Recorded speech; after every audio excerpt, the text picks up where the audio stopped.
या ठिकाणी नगर शहर मधून शिंदे गटामधून या ठिकाणी दिलीपजी सातपुते साहेब या ठिकाणी शिवसेनेमध्ये प्रवेश करत आहेत, त्यांचं मी स्वागत करतो. अरे बघा, छोट्या मुलाचा सुद्धा सन्मान केलाय आपल्या नेत्यांनी. जमलेल्या माझ्या, अरे आवाज आहे की नाही? आवाज येतोय? हा दिल्ली पर्यंत गेला पाहिजे. जमलेल्या माझ्या तमाम महाराष्ट्रप्रेमी बांधवांनो, भगिनींनो आणि मातांनो,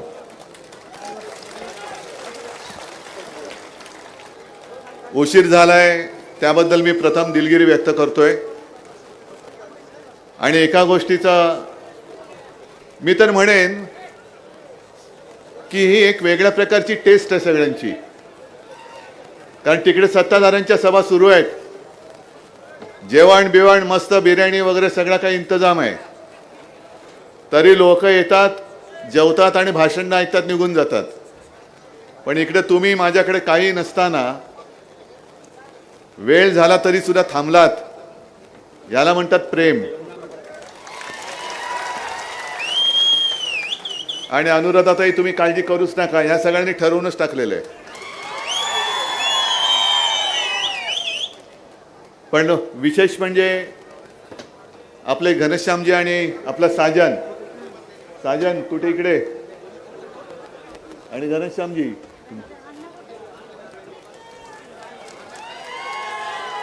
मी एवढ्यासाठी साजनला का सांगितलं, बोलवलं, कारण हा मतदारसंघ मुळामध्ये त्याच्यासाठी आपण मागितला आणि याला मनाचं मोठेपण लागतं. साजनच ताईंना घेऊन आला आणि मला त्यांनी सांगितले की साहेब, माझ्याऐवजी यांना उमेदवारी द्या, विजय नक्की होणार.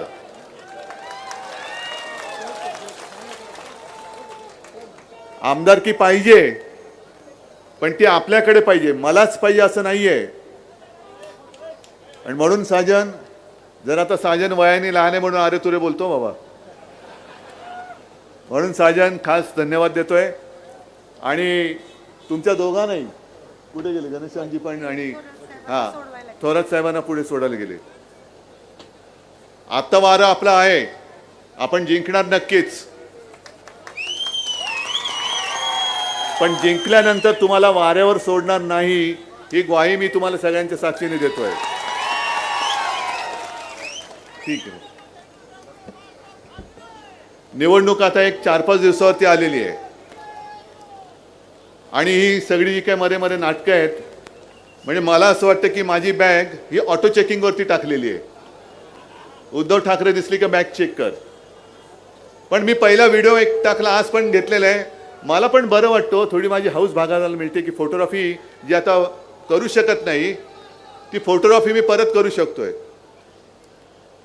पण एक गोष्ट तुमच्या लक्षात आली असेल की माझी बॅग तपासल्याचा व्हिडिओ संपूर्ण देशभर गेल्यानंतर बाकीच्यांच्या भाषणाला ज्यांना प्रसिद्धी मिळत नाही ते सुद्धा करायला लागले, अहो माझं तपासा, माझं तपासा, माझं तपासा.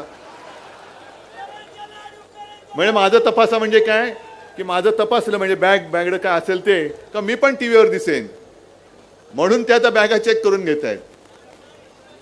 पण एक मुद्दा म्हणून तुम्हाला सांगतो, निवडणूक आयोगाला सुद्धा एक सूचना पत्र जारी करावं लागलं. आजपर्यंत असं कधी केलं नव्हतं. माझं सामान तपासायला काहीच हरकत नाहीच आहे. माझ्याकडे मी पैसे देऊन जर का माणसं आणायची असती ना, तर ही माझी रक्तमासाची जीवाला जीव देणारी माणसं ही पैसे न देता, पैसे न घेता इकडे आलीच नसती. आणि मग त्यांनी आज एक सूचनापत्र जाहीर केले, त्याच्यामध्ये एक पंतप्रधान वगळले तर बाकी सगळ्यांना हे कायदे लागू आहेत. माझा आक्षेप इकडेच आहे. माझं म्हणणं, पंतप्रधानांची बॅग सुद्धा जर ते प्रचाराला येत असतील तर तपासली गेलीच पाहिजे. ह्याला म्हणतात लोकशाही. कोण आहेत ते? देशाचे पंतप्रधान आहेत तर त्यांनी लाल किल्ल्यावरनं भाषण करायचं. आमच्याकडे येत आहेत, राज्यामध्ये जात आहेत, लोकसभेला आमच्या गल्लीबोळात फिरले, लोकांनी रस्त्यावरती आणलं. मग जर प्रचार करायला मी माझ्या पक्षासाठी फिरतोय, प्रधानमंत्री देशाचे एका पक्षाच्या उमेदवाराचा प्रचार करायला येत असतील तर त्यांची सुद्धा बॅग तपासायला हवी की नकोय? मग माझ्यात आणि त्यांच्यामध्ये फरक काय? मी माझ्या पक्षाचा अधिकृत प्रमुख तरी आहे, तुमचा अध्यक्ष वेगळा आहे. मग तुमचा तो अध्यक्ष नड्डा,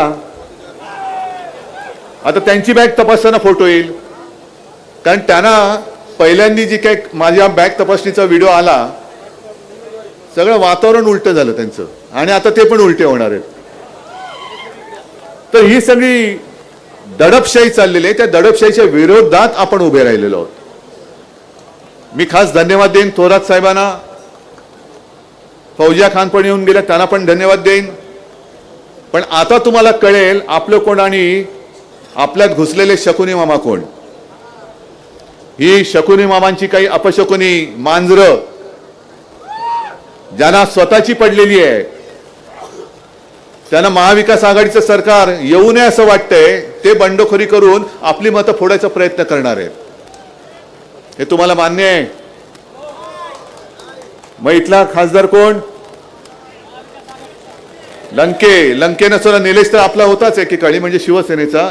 निलेशना पण सांगतोय की निलेश, इथल्या प्रत्येकाने आणि शिवसैनिकांनी पण भेदभाव न करता, पक्षपातीपणा न करता, जसं लोकसभेला एक अशक्य वाटणारा विजय हा मिळवून तुम्हाला दिल्लीत पाठवलं, तुमचं सुद्धा काम आहे, तुम्ही माझ्या या ताईसाठी इकडे येऊन प्रचार केलाच पाहिजे. कारण निवडणुका येत असतात, निवडणुका जात असतात, पण निवडणुका उमेदवाराचं आयुष्य बदलतं, ठीक आहे, कारण यांच्याकडे खोक्याने राशी लागलेत, कोण? जे गद्दार झालेत ते, त्यांच्या. पण या निवडणुका ज्या आहे हे तुमचं आयुष्य ठरवणारी निवडणूक आहे. मध्ये जर का अपक्ष म्हणून कोणी, मी बंडखोरी म्हणतच नाही, गद्दारी, ते अपक्ष कोण आहेत ते सुद्धा गद्दारीच करतायत, तुमच्याशी गद्दारी करतायत. आज आपण स्वाभिमानाने आपला महाराष्ट्र उभा करायला निघालेलो आहोत आणि त्याला तुम्ही अपशकुन करता आहात. अरे कुठे फेडाले पाप? आज इथे माझ्या माता भगिनी आलेले आहेत, अनेक शेतकरी दादा आलेले आहेत. प्रश्न तसेच आहेत. जर तुम्ही गद्दारी केली आणि दुर्दैवाने येणार नाही, स्थायी प्रचंड मताधिक्याने तुम्ही विजयी होणारच आहात, पण आपल्याला अडथळे आणण्याचं काम जर हे करत असतील तर मग मात्र ही गद्दारी तुमच्याशी होते. या मतदारसंघाचे अनेक प्रश्न ताई तुम्ही पण मांडलेत, माझ्यासमोर पण आहेच. प्रश्न सगळीकडेच आहेत. हे आहे ना माझ्यासमोर, डिंबे धरण ते माणिकडोह बोगदा हा पूर्ण करून कुकडीचे पाणी तालुक्याला देणार, हवंय की नको? बरोबर आहे. दुसरं साखळी योजना तुम्हाला करून हवी की नको? मग आपली जर का मतं फुटली आणि भलताच कोणतरी मी आजपर्यंत ज्यांनी काही केलेलं नाही अशीच माणसं परत निवडून आली तर हा बोगदा तुमच्या आयुष्याला पडणार आहे, तुमच्या आयुष्यामध्ये मोठं एक भगदाड पडणार आहे. आणि ते पडू नये असं वाटत असेल तर आपलं मतांचं धरण भक्कम करा. असा बाण घाला की याच्या पुढे इकडे कोणी गद्दारीचा ग पण काढता कामा नये. कारण संकट मोठं आहे. उद्धव ठाकरे संपवायला सगळेच निघालेत आणि मी अनेकदा सांगितलेलं आहे की मोदीजी, अमित शहाजी, तुम्ही माझ्या शेतकऱ्याच्या आयुष्याबद्दल बोला ना. अहो तुम्ही देशाच्या शत्रूंना संपवना, उद्धव ठाकरेला काय संपवत आहे? जर मी काही पाप केलं असेल तर ही जनता हीच मला संपवेल, तुम्ही कशाला पाहिजेत? पण जर मी पाप केलं नसेल आणि माझ्या मायबाप जनतेचा माझ्यावर विश्वास असेल तरी जनता माझ्यासोबत राहून तुम्हाला संपवेल, याचा विचार तुम्ही करा. देश वाऱ्यावरती पडलेला आहे. मी गेल्या 4-5 दिवस म्हणजे रोजच आता 3-3, 4-4, 5-5 सभा माझ्या आहेतच. साधारणतः मुद्दे तेच आहेत. पलीकडे गेल्यानंतर तिकडे सोयाबीनला भाव नाही, कापसाला भाव नाही. इकडे आल्यानंतर हा सहकार पट्टा आहे. इकडे कारखानदारी म्हणजे साखर कारखान्यांचे सगळे हे पट्टे आहेत. मग कारखान्याच्या बाबतीत सुद्धा आपला कारखाना किती वर्ष सुरू आहे आणि त्यांचा कारखाना किती वर्षात बंद पडला ह्या तुम्हाला तुमच्या डोळ्यासमोर आहे ना. म्हणजे 60 वर्ष एक कुटुंब जो कारखाना चालू शकते यशस्वीपणाने, हे बाकी सत्तेत असूनही 15 वर्षात बोंब का झाली? कुठे गेले पैसे? पण त्याहीपेक्षा जास्त भयानक जे तुमच्यापर्यंत अजून आलेलं नसेल, आजपर्यंत सहकार हा विषय आणि सहकार हे खातं हे राज्यापुरतं मर्यादित होतं. पण हे जे सगळे वरती दोन ठग जे बसलेत, कोण?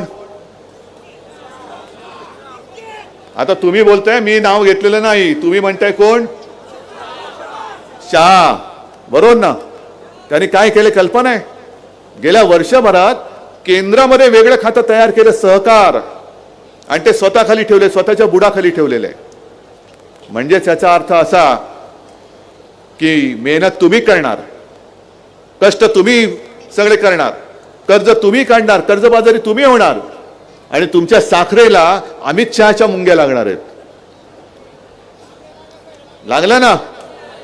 तुमचे कारखाने हे आजारी पाडणार आणि त्या कारखान्यांच्या गुळाला अमित शहाचा मुंगळा चिकटणार आहे. गुळाची ढेपेला मुंगळा चिकटतो ना रे, हो की नाही? नाही मला काय, मी माझा गुळ बाटलीमध्ये असतो कारण आम्ही शहरी बाबू, आम्हाला काय चहामध्ये साखर किती, पण तुमच्या साखरेला अमित शहाच्या मुंग्या लागणार आहेत, त्यांचे मुंगळे लागणार आहेत. कारण हे सगळं सहकार खातं हे ते ताब्यात घेतील. हे या मिंद्यानावर कळत नाहीये काही. जर का उद्या असं झालं, कारखाने आजारी पाडले की तुम्हाला माहिती आहे आजारी पाडायचा आणि फुकटामध्ये जवळपास फुकटात तो ताब्यात घ्यायचा. मग या पट्ट्यातले सगळे साखर कारखाने जशी मुंबई ते अदानीच्या घशात घालतायत तसे सगळे साखर कारखाने आणि सहकारी बँका या अदानीच्या घशात घातल्या तर जाणार कुठे तुम्ही? हा धोका आहे. हा धोका मला त्या जे अपक्ष म्हणून जे राहिलेत गद्दार त्यांना पण सांगायचे की हा विचार करा की आपण कुठे कोणाच्या हातामध्ये आपलं आयुष्य देतो आहोत. महाराष्ट्राचं आयुष्य हे जर का अमित शहा आणि मोदींच्या हातात जाणार असेल तर मला असं वाटतं शेतकऱ्यांप्रमाणे आपण सगळ्यांनी आत्महत्या केलेल्या बऱ्या. अरे काहीतरी स्वाभिमान अभिमान काय आहे की नाही आपल्याला? मी कालच कोकणामध्ये गेलो होतो, जिथे छत्रपती शिवाजी महाराजांचा पुतळा या भ्रष्टाचाराने उभारला होता. त्या सिंधुदुर्गात गेलो होतो, त्याच मतदारसंघात माझी सभा झाली. छत्रपती शिवाजी महाराज हा विषय केवळ सिंधुदुर्गापुरता मर्यादित नाही, आपल्या प्रत्येकाच्या हृदयामध्ये छत्रपती शिवाजी महाराज आहेत. मी तर असं म्हणेन की महाराष्ट्रामध्ये जो जन्माला येतो तो जन्मतः शिवप्रेम आपल्या धमन्यांमध्ये घेऊनच जन्माला येतो. आणि यांना असं वाटतंय की नुसता पुतळा उभारला म्हणजे महाराष्ट्राची जनता फसेल आणि आपल्याला मत देऊन मोकळं होईल. छत्रपती शिवाजी महाराजांचा आम्हाला अभिमान आहे. एवढे कर्म दरिद्री आहेत, जिथे जातात तिकडे खातात. सहकार खात्याची तर हे वाट लावणारच आहे. जर आज आहे ना आपण रोखलं नाही तर तुमचं सहकार क्षेत्र संपलं म्हणून समजा. मग उद्योग सगळे गुजरातला घेऊन जात आहेत. कॉन्ट्रॅक्टरसाठी भरपूर सगळी कंत्राट देऊन तुमचे पैसे सगळे त्यांच्या खिशात घालतायत. शिवाजी महाराजांचा पुतळा उभारण्यामध्ये सुद्धा पैसे खाणारी अवलाद, त्यांना आपण निवडून द्यायचं? मग कशाला शिवाजी महाराज की जय बोलायचं? महाराज बघत असतील वरून, अरे माझा पुतळा बांधताना ज्याने पैसे खाल्ले त्यांनाच जर का माझा महाराष्ट्र पुन्हा निवडून देणार असेल तर माझं आयुष्य काय वाया गेलं माझं आयुष्य. संकटाशी लढायचं कसं हे छत्रपती शिवाजी महाराजांनी आम्हाला शिकवलं. आणि अभिमानाने जे आम्ही सांगतो की छत्रपती शिवाजी महाराज जर का जन्माला आले नसते तर मोदींना सुद्धा दिल्लीचं तख्त आज दिसलंच नसतं. काय झालं असतं तुमचं काय कोणाला सांगता येत नाही. हे थोडी तरी काहीतरी लाज राखा, काहीतरी नीतिमत्ता चाड काहीच नाहीये, काही ठेवायचं नाहीये. आता सुद्धा महिला इकडे मोठ्या प्रमाणावर आहेत. निवडणुकीमध्ये हारल्यानंतर यांना कळलं अरे या माझ्या बहिणी आहेत. मग सगळी बहीण नुसती बहीण नाही, माझी लाडकी बहीण आहे. आता लाडकी बहीण आठवली त्यांना. मग आम्ही जे काय म्हणतो आहोत की आम्ही बहिणीला नुसतं 1,500 रुपये नाही देणार, 3,000 रुपये तर देऊच, पण महिलांची आम्ही सुरक्षा जास्त वाढवण्यात येईल. म्हणजे प्रत्येक ठिकाणी महिलांसाठी वेगळं पोलीस स्टेशन, जिथे पोलीस अधिकारी पण महिला असतील आणि पोलीस शिपाई कर्मचारी सुद्धा महिलाच असतील. रात्री अपरात्री कोणालाही कोणत्याही माझ्या मातेला भगिनीला पोलीस स्टेशनमध्ये जायची वेळ एक तर येऊ देणारच नाही, पण तशीच जर का वेळ आली तर त्या पोलीस स्टेशनमध्ये जायला महिलेला भीती वाटणार नाही. कारण बदलापूरमध्ये जे घडलं, ठीक आहे, नंतर तुम्ही ते दाखवायचे सगळं बघितलं तुम्ही, एन्काउंटर, पण जेव्हा ही घटना घडली, अत्याचार झाला, त्या चिमुरड्या मुलीची आई आणि तिचे वडील कित्येक तास त्या पोलीस स्टेशनमध्ये बसले होते. पोलीस तक्रारच घ्यायला तयार नाहीत. कसलं तुम्हीच करताय लाडकी बहीण? आणि एवढे जे काय तुम्ही सगळे शो करतायत, एक तर मला सांगा, भाऊबीज आपल्याकडे पण होते ना रे, तुम्ही सगळे आहात ना भाऊ, मग तुम्ही सांगता का माझ्या बहिणीला किती दिले? जाहिरात करता कधी? अमुक यांनी आपल्या बहिणीला एवढे दिले, अमुक यांनी आपल्या बहिणीला एवढे पैसे दिले. एक तर आपलं घर चालवायचं कसं, ही सगळ्या माझ्या भावांना आणि माझ्या बहिणींना चिंता पडलेली आहे. आणि त्याच्यामध्ये 300 कोटी 400 कोटी 500 कोटी टाकून माता भगिनींना आम्ही कसं मदत करतो आहोत. आणि यांची वृत्ती एवढी नीच आहे की कोल्हापूरला यांचा जो एक महाडिक आहे, ऐकलं नाव त्याचं? कोण महाडिक? मुन्ना महाडिक. त्यांनी काय सांगितलं की महाविकास आघाडीच्या सभेला ज्या महिला जातील त्यांचे फोटो काढा, कारण पैसे आपल्याकडून घ्यायचे आणि जायचं तिकडे, असं नाही चालणार. एक तर महिलांचा असा फोटो काढणं हा गुन्हा आहे. आणि त्या मुन्नाला सांगतो, इकडे माझ्या माता भगिनी आले, तुला मी फोटो पाठवतो, पण जर एकीच्या जरी केसाला हात लागला तर तुझा हात मी जागेवर ठेवणार नाही. हात जागेवर ठेवणार नाही. माझी उघड त्याला धमकी म्हणा, इशारा म्हणा, काय वाटेल ते. या माता भगिन्यांना तुम्ही काय तुमचे नोकर समजता? 1500 रुपये देऊन तुम्हाला काय त्या नोकर वाटले तुमच्या? कसली मस्ती ही? कुठून आली मस्ती? पण यांचे नेतेच असे आहेत तर हे काय नाही शेफारणार? लोकसभा निवडणुकीच्या वेळेला नरेंद्र मोदी त्या पलीकडे कर्नाटकात जाऊन जो महिलांवरती अत्याचार करणारा प्रज्वल रेवण्णा, त्याचे हात बळकट करा सांगतात का? महिलेवरती अत्याचार करायला त्याचे हात बळकट करा? काही करू शकला नाही, पळून गेला होता तो. पण मोदींच्या व्यासपीठावरती प्रज्वल रेवण्णा जिथे दिसतो तिकडेच महिलांनी ओळखावं की तुमचं भविष्य हे कोणाच्या हातामध्ये सुरक्षित आहे. ही सगळी यांची थेर, ही यांची थोतांड, ही आता एकदाच काय ते गाडून त्यांना मूठ माती द्यायची आता वेळ आलेली आहे. आपला वचननामा मी तर घेऊनच फिरतोय. मी मगाशी थोरात साहेबांना दाखवला की हे एवढं 4 पानाचं काय, एवढंच वचननामा आहे. त्याच्यामध्ये या 10 गोष्टी दिलेल्या आहेत आणि पाठीकडे हा QR कोड दिलेला आहे. मी पाहिजे तर अनुराधाताईंकडे देऊन ठेवतो. कोणी या ह्याचा मोबाईलवरती फोटो स्कॅन करा की सविस्तर वचननामा शिवसेनेचा, ज्याचं नाव मी ठेवलंय कुटुंब प्रमुखाचा वचननामा. हा, तुम्ही मला जो कुटुंब प्रमुख मानता म्हणून माझ्या कुटुंबाला दिलेली माझी वचनं आहेत. आणि या वचनामधली काही वचनं ही आपल्या महाविकास आघाडीचीच आहेत, कारण आपण एकत्रच आहोत. पण मला असं वाटलं की तुम्ही जे मला कुटुंब प्रमुख मानता तेव्हा माझंही कर्तव्य आहे की मी काही गोष्टींची वचनं ही तुम्हाला दिली पाहिजेत. जसं मी एक तुम्हाला सांगितलेलं आहे की आपलं सरकार आल्यानंतर महाराष्ट्राच्या प्रत्येक जिल्ह्यात मी आपल्या छत्रपती शिवाजी महाराजांचं एक मंदिर बांधणार आहे. देवेंद्र फडणवीसांनी किती विरोध केला तरी सुद्धा मी नागपूरमध्ये सुद्धा बांधणार आणि सुरतमध्ये सुद्धा बांधणार. कारण देवेंद्र फडणवीसांचा देव मोदी असतील, आमचे देव ते नाहीत. आमचा देव ज्यांनी आम्हाला लढायला शिकवलं ते छत्रपती शिवाजी महाराज आहेत. जय शिवराय हा महाराष्ट्राचा जय घोष आहे. जय शिवराय. 5 जीवनावश्यक वस्तूंचे भाव शेतकऱ्याचं नुकसान होऊ न देता, 1 रुपयाचं नुकसान होऊ न देता आपण 5 वर्ष स्थिर ठेवून दाखवणार आहोत. मग त्याच्यामध्ये डाळ आली, तांदूळ आला, साखर आली, तेल आलं, सगळे जे 5 जीवनावश्यक वस्तूंचे घटक जे आहेत, जे रोज जेवणाला लागतात, त्याचे भाव आपण स्थिर ठेवणार. आणि जसं मुलीला मोफत शिक्षण आहे तसंच माझ्या महाराष्ट्रामधल्या प्रत्येक मुलाला आपण मोफत शिक्षण सुद्धा देणार आहोत. बाकी आता काय बोलला दादा तू मध्ये?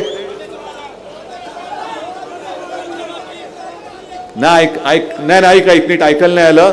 कांद्याचा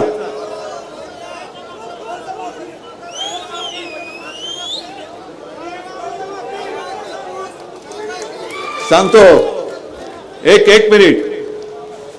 आता असं समजा की अमित शहा तुमच्या समोर आहेत, म्हणजे मला नाही समजायचं असं समजा, आणि तुम्ही काय मागताय? कशाला भाव? कांदा ना, कांद्याला भाव मागताय. अरे काश्मीर मधलं 370 कलम उठवलं,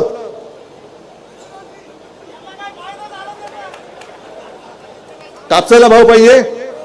अरे काश्मीर मधलं 370 कलम उठवलं ना, कशाला भाव पाहिजे? तुम्ही नुसतं सांगा. सोयाबीनला पाहिजे, अरे काश्मीरचं 370 कलम उठवलं ना, आणखीन काय पाहिजे तुम्हाला? त्या कुठलं नाही, डिंबे धरण ते माणिक बोगदा करून पाहिजे. काश्मीरचं 370 कलम उठवलं ना, आणखीन काय पाहिजे? साखळा योजना करून पाहिजे. आता तुम्ही म्हणाल नको बाबा, तुम्ही जा पहिले इकडनं. आता तुम्हाला फरक कळला? काश्मीरच्या 370 कलम बद्दल ते मला विचारतायत, उद्धव बाबू जिन्होंने 370 कलम हटाने को विरोध किया उनके साथ बैठे हैं. मतलब हाँ, आपको राजनीति में गाड़ने के लिए बैठे हम. पण 370 कलम काढताना शिवसेनेने पाठिंबा दिला होता. हे अमित बाबू आप भूल गए शायद. आणि आत्ताची जी निवडणूक आहे ही आमच्या या शेतकऱ्याच्या आणि माता भगिनींच्या आयुष्याची निवडणूक आहे. 370 कलम हे काश्मीरसाठी महत्वाचं होतं आणि आहे, पण आमच्या या शेतकऱ्याचे जे प्रश्न आहेत हे त्याच्यासाठी अत्यंत महत्वाचे आहेत. अगदी शेतकऱ्याच्या डोक्यावरती कर्ज आहे, ते पहिलं कसं अमित शहाजी तुम्ही माफ करणार ते दाखवा. निवडणूक झाल्यानंतर तुमची पोपटपंची सुरू झाले, आम्ही शेतकऱ्यांना कर्जमुक्त करू. अरे मी करून दाखवलं ना, यांना करून दाखवलं ना. बरं मी अनपेक्षित मुख्यमंत्री झालो. मला तुम्ही खरोखर शपथपूर्वक सांगा, एका तरी शेतकऱ्याने माझ्याकडे कर्जमुक्ती मागितली होती? तरी पण मी माझं कर्तव्य केलं. मी काय उपकार नाही केले. 10 रुपयामध्ये शिवभोजन मी दिलं की नाही दिलं, पण हे मी जाहिरात म्हणून नाही करत. मी माझ्या खिशातलं काही घातलं नाहीये. हे तुमचेच पैसे आहेत, जे तुमच्या हक्काचे आहेत. अमित शहाजी आणि मोदींना मी सांगतोय, तुम्ही शेतकऱ्यांना कर्जमुक्त करा, करू नका ते तर आम्हीच करणार आहोत. पण शेतकऱ्यांबद्दल जर का तुम्हाला काही ममत्व असेल तर पहिलं शेतीवरचं, मग ते बियाणं असेल, खत असेल, कीटकनाशक असतील, शेतीची अवजारं असतील, शेतीला लागणारं तळ्याला प्लास्टिक असेल, याच्यावरचा जीएसटी पहिला माफ करून दाखवा आणि मग आमच्याकडे या. मी जाहीर मागणी करतोय मोदींकडे आणि शहांकडे. तमाम माझ्या देशातल्या शेतकऱ्यांवरती जे काही या बियाणावरती वगैरे जो जीएसटी आहे तो पहिला पूर्ण तुम्ही शून्य करा आणि मग शेतकऱ्याच्या समोर मत मागायला या, तर मग तुम्हाला मी मानतो. पण एका बाजूला शेतकरी कर्जबाजारी आहे की नाही, त्याच्या पिकाला हमी भाव मिळतोय की नाही. बरं, हमी भाव जो आहे, जसं कांदा कधी चढतो कधी पडतो. आता शेतकऱ्याला भाव कमी पडतोय पण बाजारात कांदा चढतोय, बरोबर ना. डाळीचे भाव पडलेत, सोयाबीनचे भाव पडलेत. हे यांचं जे काय आयात निर्यात धोरण चालतं म्हणजे बरोबर उलट करायचं. जेव्हा माझा महाराष्ट्रातला शेतकरी, कांदा उत्पादक शेतकरी रडत होता, तेव्हा यांनी पांढरा कांद्याची निर्यात बंदी ही काढून टाकली. आपल्याकडे कोण पांढरा कांदा उत्पादन करतो? करताय तुम्ही? मग राज्यातल्या किंवा देशातल्या कोणत्या भागाचा कांदा होतो? मग तेच तर माझं म्हणणं आहे. म्हणजे महाराष्ट्रातला शेतकरी मेला तरी चालेल, मी गुजरातचा मारावा असं माझं अजिबात म्हणणं नाही. एवढी माणुसकी आहे माझ्यात शिल्लक. पण माझ्या राज्यातले शेतकरी तळमळत आहेत, त्यांच्याबद्दल तुम्ही काही करत नाही. माझ्या राज्यातले तरुणी हे बेकार म्हणून फिरतायत आणि आम्ही आणत होतो ते सगळे उद्योगधंदे तुम्ही गुजरातला पळवून नेले आणि बेशरमपणाने तुम्ही माझ्या या लोकांसमोर मत मागायला येत आहे. बरं, हे एवढं तर काहीच नाहीये. आज मी बघितलं पेपरमध्ये जाहिरात, घरून निघालो, मुंबईमध्ये मोदींची सभा आहे. किती वेळ वाईट येते बघा. ज्या शिवसेना प्रमुखांनी, ज्यांच्या शिवसेनेनी मोदींना कठीण काळामध्ये साथ दिली, सोबत दिली, बाळासाहेब होते म्हणून मोदी वाचले, नाहीतर वाजपेयींनी त्यांना कधीच कचऱ्याचा डबा दाखवला होता. आज त्यांची सभा आहे आणि पहिला फोटोवरती हिंदू हृदय सम्राट बाळासाहेबांचा. आज शिवाजी पार्कला मोदी जात आहेत. हे 3च चॅनल आहेत, जरा दाखवा सगळीकडे, कारण उद्या नक्की फोटो येणार. शिवाजी पार्कला गेल्यानंतर मोदीजी लोळत लोळत लोळत हिंदू हृदय सम्राटांच्या स्मारकाला जाणार आणि वंदन करून सांगणार की मी बाळासाहेबांचा खरा सैनिक, मला मत द्या. बघा लोळत जातात की नाही. कारण आता यांची तुमच्यावरती वेळ का आली. पण मोदीजी आता वेळ निघून गेले. कारण तुमची गॅरंटी आता महाराष्ट्रामध्ये चालत नाही. महाराष्ट्रात चालते ती फक्त ठाकरे गॅरंटी चालते. आणि त्याच गॅरंटीचा वारसदार म्हणून उद्धव बाळासाहेब ठाकरे हा यांच्या समोर मी तुम्हाला वचने देतो. ही मग तुमचं आयुष्य तुम्हाला बदलायचंय की नाही बदलायचंय. मग ते तुम्हाला खड्ड्यामध्ये जायचंय का चांगल्या दिशेने जायचंय. मग ही सगळी वचनं ही करून हवेत की नको आहेत. पण ती वचनं करून देणार कोण तुम्हाला. माझ्यावर विश्वास आहे. मग मी तुमच्यावर विश्वास ठेवू. मी तुम्हाला ही वचनं देतोय. तुम्ही काय वचन देणार. आमदार देणार. मग मी या सगळ्या मागण्या ज्या आहेत कुठे गेल्या या अनुरोधातही मी तुमच्या सगळ्यांच्या समोर मी तुमच्या मतदारसंघाचं एक सुद्धा मागणं निवेदन आता हातात घेणार नाही. ना ऐका. अरे थांब रे दादा. मी अनुराधाताईंच्या हातामध्ये देतोय आणि अनुराधाताई आमदार होऊन तुम्ही विधानसभेत आला तरच मी हे निवेदन स्वीकारणार.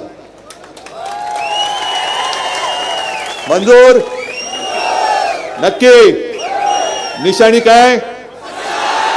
धन्यवाद. जय हिंद जय महाराष्ट्र. धन्यवाद. यानंतर साजन भैया पाचपुते आभार मानतील. ए बाबा